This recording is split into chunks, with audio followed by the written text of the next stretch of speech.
નમસ્તે મિત્રો, આજે તો આપણે હોસ્ટેલથી જવાનું છે બહાર 7 દિવસ માટે. કેમ કે છે આપણે એનએસએસ કેમ્પ. પછી તો હોસ્ટેલના નિયમ મુજબ આપણે એન્ટ્રી પાડીને આપણે સામાન લઈને આપણે પછી નીકળી ગયા. રોમ રોમ ભાઈઓ. પછી તો મિત્રો આપણે હોસ્ટેલમાંથી નીકળવા મળ્યા ને આપણે જો આ હોસ્ટેલ છે, આપણે આણંદની હોસ્ટેલમાં રહીએ છીએ અને હોસ્ટેલ કંઈક આવી છે. પછી તો આપણે રિક્ષામાં બેસી ગયા અને કોલેજ તરફ જવા લાગ્યા.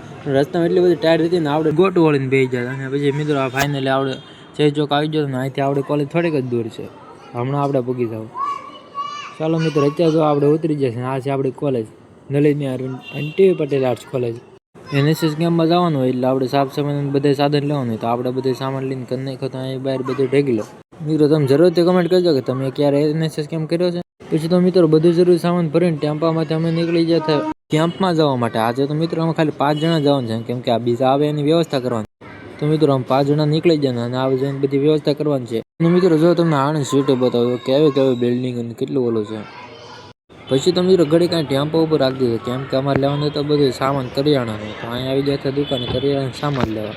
મિત્રો અહીંથી જે કેમ્પમાં જરૂરી સામાન હતો એ બધું આપણે લેવાનું હતું. તો અહીંથી બધું આપણે લિસ્ટ સાહેબે કાલે બનાવેલું હતું, તો એ બધું સામાન આપણને આપી દીધું ને બધું ટેમ્પામાં ભરીને પછી આપણે અહીંથી નીકળી ગયા. અને હવે મિત્રો આપણે જવાનું છે શાક બકાલો લેવા. અને બીજું શાક બકાલો લેવા જાય તો આપણને લાગી જશે રસ્તામાં ભૂખ. તો આ ડ્રાઈવર કે હાલો તમને હવે નાસ્તો કરાવી દે.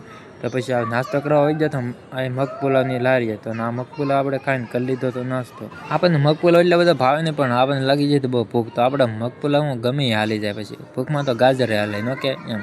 પછી નાસ્તો કરીને અમે બધા અહીંથી નીકળવા લાગી ગયા હતા. રોમ રોમ ભાઈઓ. પછી તો અહીંથી નીકળીને અમે બેસી જતા ટેમ્પામાં, કેમ કે અહીંથી જવાનું છે આપણે શાક બકાલો લેવા. અને મિત્રો જ્યાં સુધી શાક બકાલો લેવા પૂગી નહીં ત્યાં સુધી તમે આણંદનો નજારો જોવા. અને પછી ફાઇનલી મિત્રો આપણે પૂગી જતા શાક બકાલાની માર્કેટ, એટલે કે બજારમાં. અહીંયાથી લેવાનું હતું આપણે શાક બકાલો. એમનું લિસ્ટ તો બધું તૈયાર જ હતું, એટલે બધું ભરીને પછી બધા નીકળી જાય શાક બકાલો લઈને. હવે જવાનું છે આપણે એનએસએસ કેમ્પ જ્યાં રાખે છે અને જ્યાં આપણે ઉતારા કરવાનું છે ત્યાં જવાનું છે, એટલે ગામડે જવાનું છે. આપણે છે ને વિચિત્ર નામ, ગામનું નામ એ ગામડે, કેવું નામ છે પણ ગામ બહુ મસ્ત છે. ચાલો મિત્રો હવે આપણે અહીંથી નીકળી ગયા છે. અને મિત્રો અહીંથી આમ જતા હતા આપણને દેખાય છે કેળની વાડી, કેમ કે આપણને કેળની વાડી તો બહુ ગમે અહીં છે. જો મિત્રો શેના બાકી જોરદાર. અને મિત્રો આમને મોજ કરતાં કરતાં આપણે પગી જાય ગામે. અને આ છે પ્રાથમિક શાળા જે આપણે ઉતારા કરવાનું છે, એટલે કે અહીં રોકાવાનું છે આપણે 7 દિવસ સુધી. જો મિત્રો સ્કૂલ કેટલી મસ્ત છે. અને આપણા જમાનાની કેવી સ્કૂલ હતી, શાળા કેવી હતી, આ જો કેવી મસ્ત અત્યારની શાળા બધી બનાવેલી છે. અને આપણે સમય કેવી શાળાઓ હતી, અત્યારે જો આ બધું બનાવેલું કસરત કરવાનું. અને આપણે સમય ખાલી લટકાવવાનું હતું ઓલું, એ રીતે ભાંગી ગયેલું નામથી આમ હતું. આવું બધું જોઈને આપણે બધા દોસ્તારો બધા કરવા માંડ્યા હતા કસરત, કેમ કે આજને આજ બનાવી નાખવાની હતી બધાની બોડી. પછી મિત્રો અમે ગયા હતા હોલમાં, જ્યાં અમારે અઠવાડિયું કાઢવાનું છે, કે 7 દિવસનો કેમ અહીંયા અમારે રોકાવાનું છે, અહીંયા કરવાનું છે અમારે ઉતારા. હોલ તો બહુ ખરાબ હતો, પણ આપણે એને વિદ્યાર્થી એટલે આપણે કરવાનું છે પછી એને સાફ. અને બધો સામાન આપણે ટેમ્પામાં કાઢીને મૂકી દીધો હતો બહાર. જો બધું ટેમ્પો થવા માટે ખાલી ના કરી દીધું બધું ભરશે. બધું સામાન ખાલી કરીને પછી આપણે વૈયા હતા હોલની સફાઈ કરવા માટે. મિત્રો આવેલા છે આપણે એનએસએસમાં, એટલે બધું કેપ્ચર થાય ને એટલે થોડું થોડું કેપ્ચર કરતા થયું જેટલું હોય, કેમ કે આમાં બહુ કામમાં ધ્યાન દેવાનું, દેખાવ ન કરવાનું. આપણે થોડા બ્લોગ બનાવે એટલે આપણે આ બધું કરવું પડે.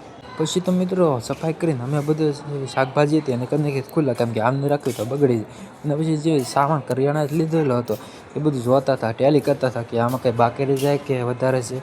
તો આમાં અમુક વસ્તુ વધારે હતી ને અમુક બાકી હતી, તો એનું લિસ્ટ બનાવી નાખ્યું તમે. અને મિત્રો એટલું બધું કામ કરીને આપણે હવે બહુ થાકી જતા. અને પછી ઘડી બહાર જઈને જોયું તો નિશાળના વિદ્યાર્થીઓને પડી ગઈ હતી રજા, કેમ કે વાગી ગયા હતા 5 અને આ બધી હવે રજા પડે તો બધા ઘેર જતા. આ બધું આપણને જોઈને આપણે નિશાળની યાદ આવી ગઈ. આ શું કહે તમે નિશાળ બનતા અત્યારે તમને કેવી યાદ આવે એની. અને પછી મિત્રો ઘડીક ખાઈને બધા વિદ્યાર્થી વહી જતા, તો આપણે ઘડીક કરવા લાગી જતા કસરત, કેમ કે આપણે બનાવવાની હતી આજને જ બોડી. અને મિત્રો હું તો બોડી બનાવી નાખી, પણ તમારે જો એનએસએસ કેમ આગળનો એક્સપ્લોર કરવો હોય તો આપણે ચેનલ સાથે જોડાઈ જજો.